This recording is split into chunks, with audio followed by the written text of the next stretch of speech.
Hello, my name is Jamie, and today I'm going to be taking you on a short tour of where and how we homeschool, as well as going over some ways that we homeschool on a budget.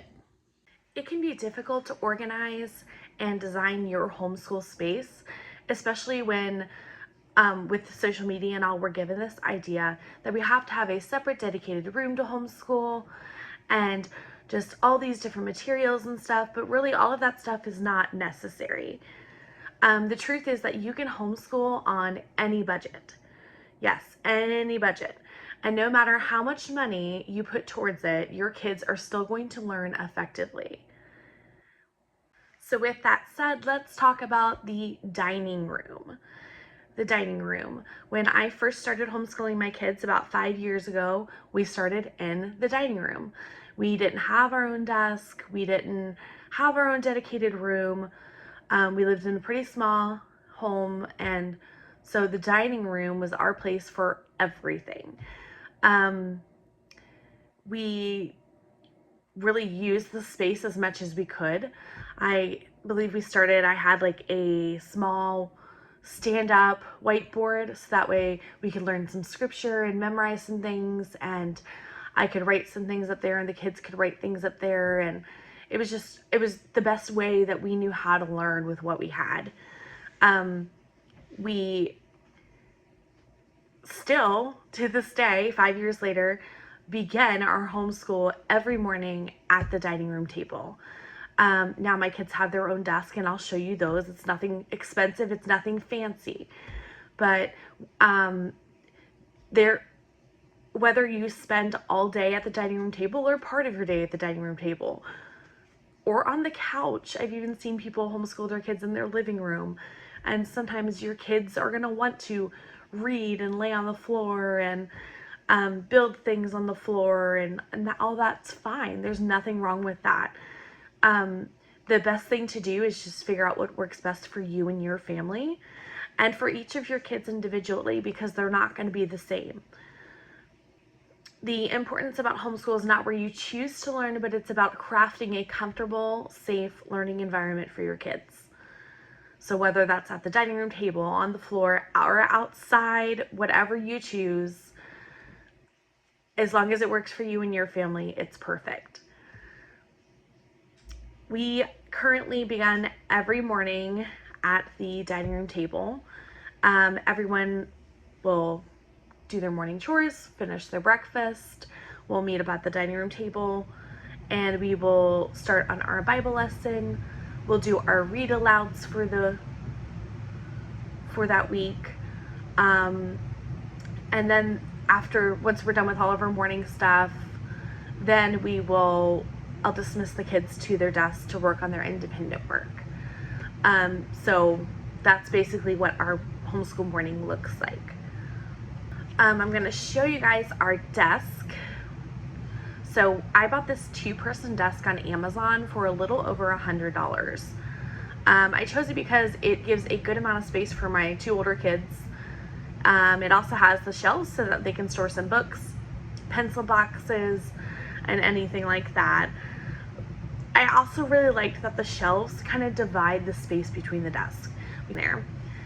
My only decor in this really right here is this lamp that we already owned, because the room here doesn't get very much natural light.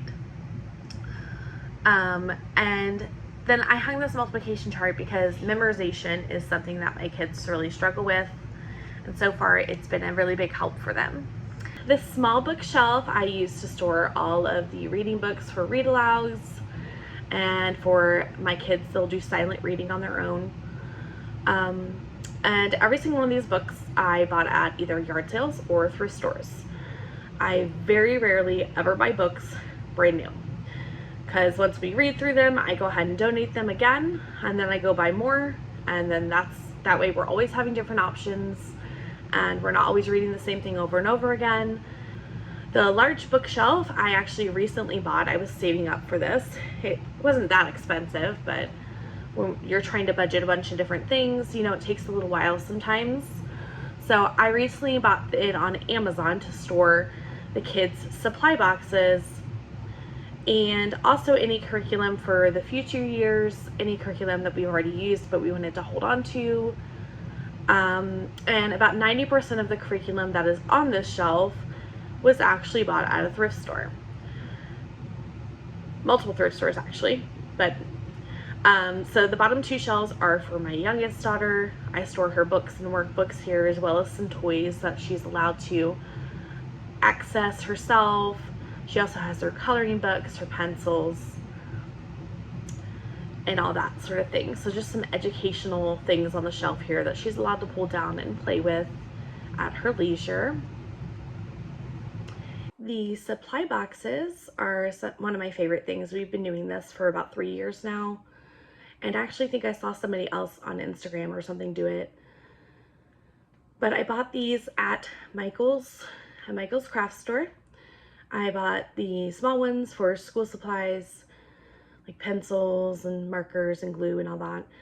And then I bought the larger ones for the kids' textbooks to keep them from getting torn up. And lastly, I want to show you our homeschool cart. So I bought this for about $15 to $20 at Michael's craft store. I use this cart for so many different things over the years.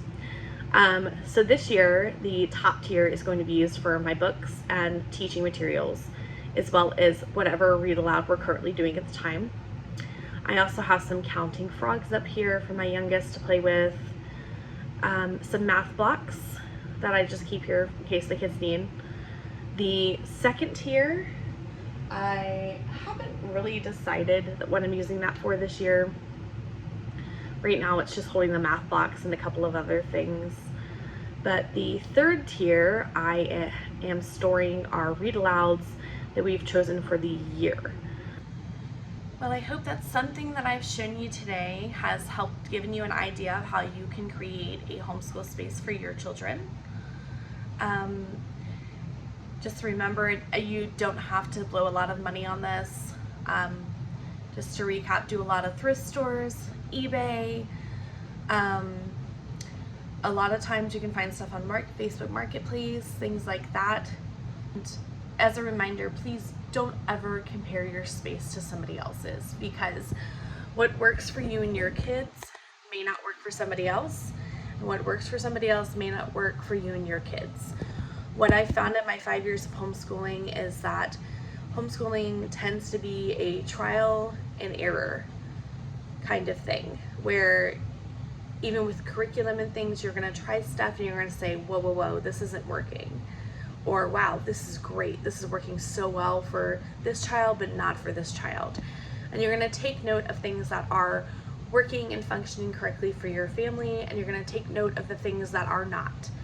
So again, just do not feel the need to compare yourself, your kids, and your homeschooling journey with anyone else's, because we're all just trying to teach our kids effectively and do what's best for them. And what's best for my family may not be best for yours. But I do hope that you've gotten some organization tips. And if you have organization tips for your homeschool that you would like to share, please drop it in the comments. I would love to get some more ideas. Or if you have any ideas of how you keep your homeschool on a budget, if you could leave that in the comments as well. Don't forget to like and subscribe for more homeschooling videos. Thank you for joining me today.